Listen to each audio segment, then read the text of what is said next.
Richard Adu-Gyamfi. A very good morning to you, and thank you so much for making the time this morning. Thank you for having me. Now, the ministerial meeting, which started yesterday and ends today, have you been able to make your submissions to them about the non-postponement of the deadline, and how was this received? Thank you very much once again, and I would like to use the opportunity to immediately tell all Africans, first and foremost, that we should all support the AfCFTA no matter what and still move ahead.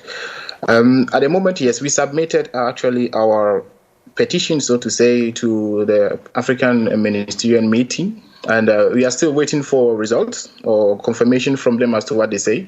But our points were critically clear that there are some aspects of the AfCFTA which can't be postponed or shouldn't be postponed because rescheduling shouldn't be confused as postponement. Why? Because COVID is actually giving us the opportunity to see how Africa can move forward and show resilience in a point where, at a time where we are really stuck, not only in terms of trade, but also in health. And we can use the AfCFTA to actually beat the COVID, I would say. What's the evidential basis of this? What is your research saying about the wisdom of continuing to focus on the AfCFTA at this time when the continent is preoccupied with the fight against COVID-19? Yeah, actually, well, we are basically saying that at the moment, we cannot always rely on distant markets, but rather see how proximate markets, that is the African continent itself, is able to sustain itself. I mean, we do like partnership with other continents, Europe, the United States, or the Americas, Asia. Yeah, that is good. But at the same time, we also have to look within and see how the potential with us, and then see how we can actually build on this. And so we see the AfCFTA, based on our analysis or based on our research, we see the AfCFTA as one which can actually promote regional value chains in Africa. We see it as one which can actually create more jobs. We see it as one which can actually now integrate Africa itself, or maybe at the early stages or at the beginning stages. So our research actually tells us that, well, at the moment, some countries are not really, they are not trade facilitation ready. That is to say, their infrastructure access to create it. If I should go a little bit further, customs efficiency and all these are a little bit, they are lagging behind. But some countries are also very much committed, and those who are committed are not all those who are committed are trade infrastructure ready, and those who are trade infrastructure already are also not very much committed. But when the CFTA starts, it can pull everybody along, I would say. We don't have to have all structures in place before we start the AfCFTA. That has been our argument. We have to move so that we pull along all other countries. So your call is based on what is said to be international media rumors about the possible postponement of the date till next year. What's the African Union saying? Well, at the moment, we have actually tendered in our response, and we are waiting for the African Union.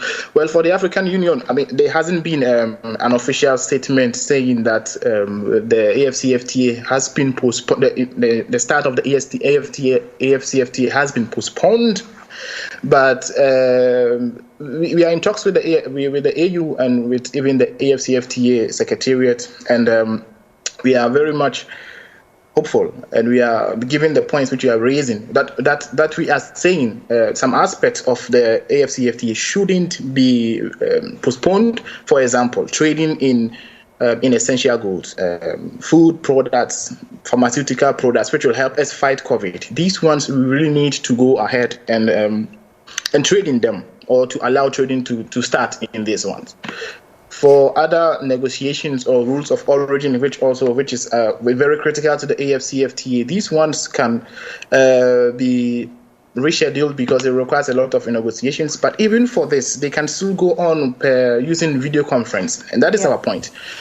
We think that we are at a tipping point where COVID is telling us, and I'm repeating this, COVID is telling us that, look, Africans, you have to do something for yourself. And that is where we think that here we will be able to change the status or the structure of Africa, economic structure of Africa, by gradually, immediately getting into the AfCFTA. Are we expecting to postpone again in 2021 when perhaps a new, pandemic or crisis come up? Are we going to postpone again in 2022? No, I'm not sure that's where we are going to be. And we are in Africa, which is very much ready. We are not doing things based on procrastinations, but rather we are doing things which are going to make the continent prosper. And that is why Afrochampions think that we really need to move this AfCFTA forward. So your statement also calls for the work of the Secretariat, which includes the recruitment of staff, to continue to ensure that the Secretariat is operational as soon as lockdowns are effectively over. The statement was also signed by big names in Africa, such as your patron, former South African President Thabo Mbeki, and former Nigerian President Olusegun Obasanjo. Do you know if the Secretariat is going ahead with the work of recruitment? Mm-hmm. Yeah, exactly. Like I said, at the moment we are still in talks with them, but things are, I would say, not very clear, a bit hazy now, and so we can only at this point in time give the directions that we are still in talks with the AfCFTA Secretariat, and we are hopeful that our request become fruitful, not particularly for Afrochampions, but also for the entire continent. And this is not a petition just by Afrochampions, by a whole, like you said, a whole lot of leading business partners or leading business people on the continent. Finally, please just remind us about the work of Afrochampions in highlighting African multinationals and why a project such as the AfCFTA is so important for Afrochampions. Yeah. Okay. I mean, the work of Afrochampions, briefly, it's more about a private-public partnership to promote African multinationals on the continent. You know, we see many African. If I should just go a little bit outside the continent, you could see that there are very strong multinationals who are very much there across the continent. They are even in our continent, in Europe and Asia. They are quite a lot, and they have received quite a number of support from their respective countries or from their respective regions, and that has plus the firm capabilities they have actually built for themselves, and so that's the two together have allowed them to more or less traverse the entire globe. But when it comes to Africa, this is quite a bit of a challenge because of so many institutional voids or institutional pressure, or which are probably not in good shape. That is one of it. And sometimes the firms themselves are a bit not in a position, material-wise, financial-wise, and all this to be able to expand their base from where they are. But that is notwithstanding, there are quite a number of companies which are actually rising, and a number of them are from South Africa, from Morocco, a few from Nigeria. And so the work of Afrochampions is more or less to basically promote or let these companies be visual on the continent and support the trade and support the AfCFTA at this moment in time.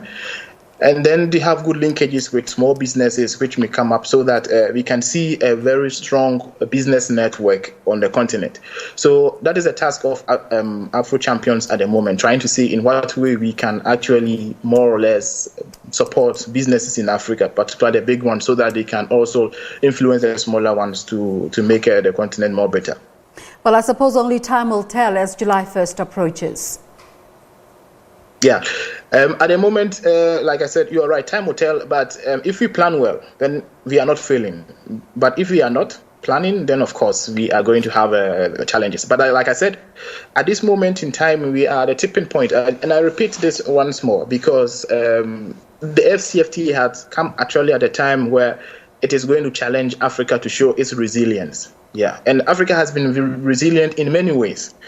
If you look at our continent, you realize that we have basically, in many ways, depended on commodities, which are exported outside our continent, and we receive, of course, revenues, but these revenues are very much not in a position to sustain the economy or the economy of Africa.